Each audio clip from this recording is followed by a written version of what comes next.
I sat there at the table and I looked at the pictures that were taken of these families as they were getting on board, and they were so excited and had smiles on their faces. And you know, you just can't help but think, you know, what were they thinking at that time, and how that something that was so great and so positive and so wonderful changed their lives forever. I know it changed mine forever. For 4 years, Karen Best was the mayor of Branson, but in her final summer on the job, 17 people perished on one of the town's oldest attractions.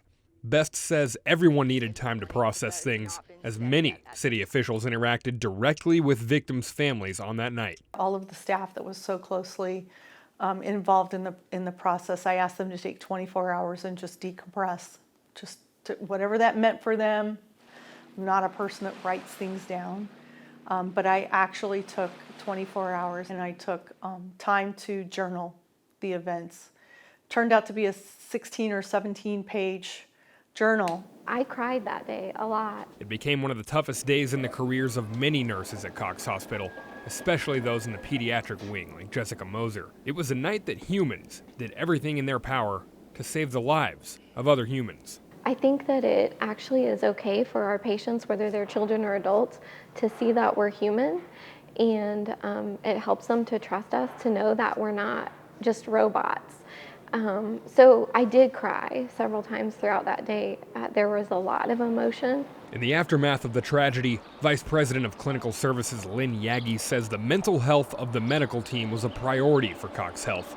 They brought in a critical incident team to help with counseling. That takes a toll on everyone involved, and so you do a debrief and we talk about what things happened and how we're feeling, and those are very cathartic and very therapeutic for the team. Some of the first people to look victims in their eyes were paramedics or fire and rescue crews. Getting duck boat passengers from the lake to the emergency room is a trip that comes with unimaginable pressure, and for some, it required time to heal.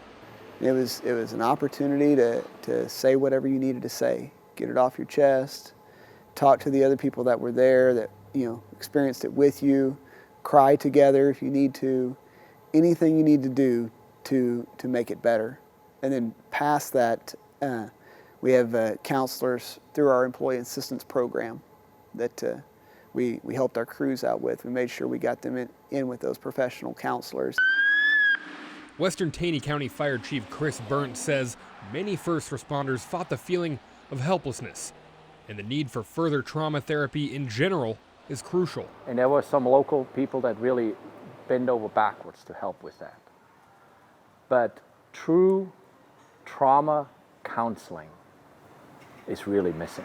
In fact, I would say for the whole industry, it is missing.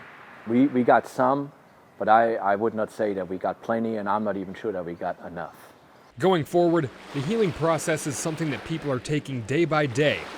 No two people get past tragedies in the same way, especially the one on Table Rock. We all remember it. We don't talk a whole lot about it. Those scars are still there and they still hurt. In Branson, Jesse Inman, Ozarks First.